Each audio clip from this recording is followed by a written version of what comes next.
दोस्तों, आज मैं आपको एक ऐसी बेवा, रहमदिल और खूबसूरत लेडी डॉक्टर का वाकया सुनाने वाला हूं जो सिर्फ खूबसूरती में नहीं बल्कि दिल के भी बहुत बड़े मकाम पर थी। वो निहायत दयालु थी, गरीबों पर रहम खाती और हर एक की मदद करती थी। उसने अपनी बस्ती में खुलेआम ऐलान कर रखा था कि अगर कोई गरीब मुझसे कुछ भी मांगेगा, मैं उसे कभी इनकार नहीं करूंगी। ये बात पूरी बस्ती में मशहूर हो चुकी थी कि जो भी इस डॉक्टर से कुछ मांगता, वो उसे खाली हाथ नहीं लौटाती। किसी को कपड़े देती, किसी को पैसे, किसी को जूते, जिस तरीके से हो सकता मदद जरूर करती। लेकिन फिर एक दिन एक फकीर ने उस नरमी और सखावत का गलत फायदा उठाया। पहले तो वो रोज आकर पैसे लेता रहा, मगर फिर उसकी नीयत बदल गई। उसे यकीन था कि ये लेडी डॉक्टर किसी को मना नहीं करती, तो एक दिन उसने ऐसी चीज मांग ली कि डॉक्टर साहिबा खुद भी हक्का बक्का रह गई। दिल के हाथों मजबूर वो इनकार भी ना कर सकी, और तब फकीर ने उस बात का फायदा उठाते हुए वो सब कुछ हासिल किया जिसका वो बरसों से ख्वाब देख रहा था। आइए जानते हैं आज का ये चौंका देने वाला वाकया जो आपको हैरान कर देगा। ये वाकया पाकिस्तान के सूबा सिंध के शहर राजपुर का है, जहां हिंदू बिरादरी नस्लों से आबाद है और आज भी अपनी रिवायात, इबादत और वकार के साथ पुरअमन जिंदगी गुजार रही है। इसी शहर में एक हिंदू खातून डॉक्टर रहती थी जिनका नाम डॉक्टर प्रीतिका शर्मा था। वो दिल की बीमारियों की माहिर थी और पूरे शहर में उनकी पहचान न सिर्फ एक काबिल डॉक्टर के तौर पर थी, बल्कि उनकी नरम मिजाजी और रहमदिली के लिए भी लोग उन्हें इज्जत की निगाह से देखते थे। डॉक्टर प्रीतिका के शौहर राहुल शर्मा को एक पुरस्कार हादसे में गुजरे हुए 2 साल हो चुके थे। उनकी मौत के बाद प्रीतिका ने अपने जज्बात को खामोशी में दफन करके खुद को इबादत और खिदमत खल्क में झोंक दिया। वो रोज सुबह 7 बजे शंकर मंदिर जाया करती थी, वही पुराना मंदिर जो शहर के बीचों बीच वाक़ था और जहां सुबह शाम भक्तों की भीड़ लगती, घंटियों की आवाजें गूंजती और माहौल में एक खास रूहानी कैफियत होती। इसी मंदिर के दाखिली दरवाजे पर एक भिखारी रोज बैठा नजर आता। उसका चेहरा गर्द से स्याह, कपड़े मैले और फटे पुराने, और आंखों में एक ऐसी गहराई जैसे बरसों का दुख छुपा हो। वो हर गुजरने वाले से कुछ न कुछ मांगता, लेकिन उसकी नजरें हमेशा मंदिर के अंदरूनी दरवाजे पर जमी होती, जैसे किसी का इंतजार कर रहा हो। हर रोज जब प्रीतिका मंदिर आती, पूजा करती और वापस जाती, तो जाते जाते उसी भिखारी को कुछ रुपये दे देती। ये उनकी रोज की आदत थी और इसमें कभी नागा ना होता। भिखारी ना कुछ कहता, ना आंख उठाता, बस हाथ जोड़कर सर झुका देता। और प्रीतिका, जो हर किसी से बातचीत की आदी नहीं थी, उसे हल्की सी मुस्कान देती और अपनी गाड़ी में बैठकर अस्पताल चली जाती। जाहिरी तौर पर डॉक्टर प्रीतिका की जिंदगी एक कामयाब, मुकम्मल और बाइज्जत जिंदगी थी। एक बद्दा अस्पताल, समाज में मुकाम, अपना जाती घर, मगर जो दुख उनके दिल में छुपा था वो सिर्फ वही जानती थी। शौहर की जुदाई, तन्हाई और जिंदगी का खालीपन, यही वो गम था जो वो हर रोज मंदिर की सीढ़ियों पर भगवान के सामने पेश करती।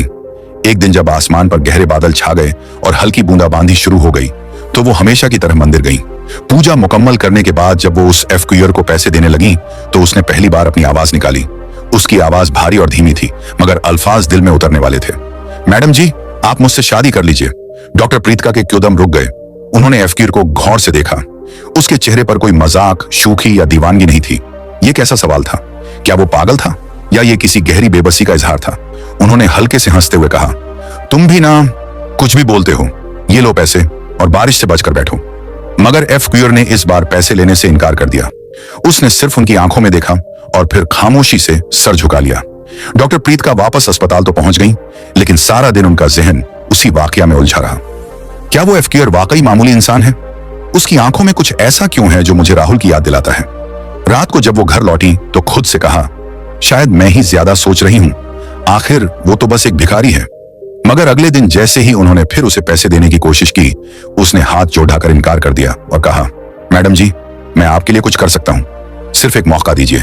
प्रीतिका को गुस्सा आया। उन्होंने कहा, देखो, मैं तुम्हारी मदद करती हूं, इसका मतलब ये नहीं कि तुम कुछ भी बोलने लगो, अपनी हद में रहो। लेकिन भिखारी ने नजरें नहीं झुकाई। उसने धीरे से कहा, मुझे मालूम है आपको लगता है कि मैं पागल हूं। प्रीतिका की बात पर एफक्यूअर ने एक लम्हे को नजरें झुकाई, फिर दोबारा उसकी आंखों में देखकर बोला, मैडम जी, मेरी एक बात सुनिए। मैं आपके लिए वो कुछ कर सकता हूं जो शायद कोई और ना कर सके। उसके लहजे में इतना एतमाद था कि प्रीतिका को एक पल को हैरत हुई।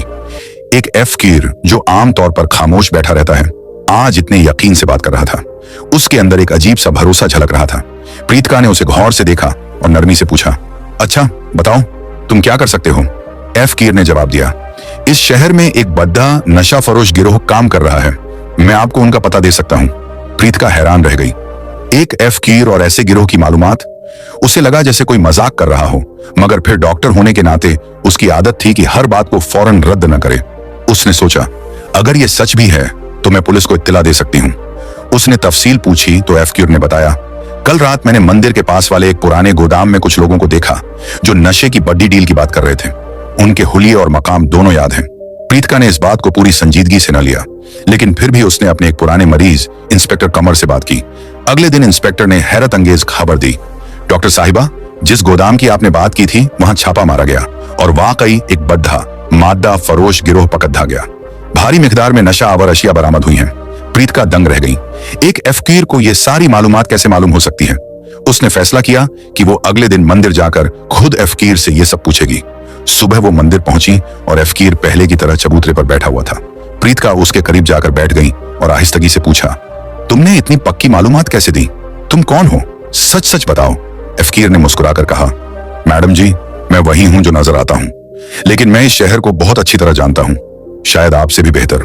उसकी बातों में ऐसा राज छुपा था जो प्रीतिका को उलझाता जा रहा था। उसके बाद कई दिनों तक एफकीर ने प्रीतिका को शहर के मुख्तलिफ इलाकों में हो रहे जुर्म की खबरें दी और हर बार वो खबरें बिल्कुल दुरुस्त निकलती थीं। प्रीतिका अब उसे आम एफकीर नहीं समझती थी। वो समझ चुकी थी कि उसके पीछे कोई बद्धा भेद है, मगर वो जानती थी कि अगर वो इस पर दबाव डालेंगी तो शायद वो सच कभी न बताए।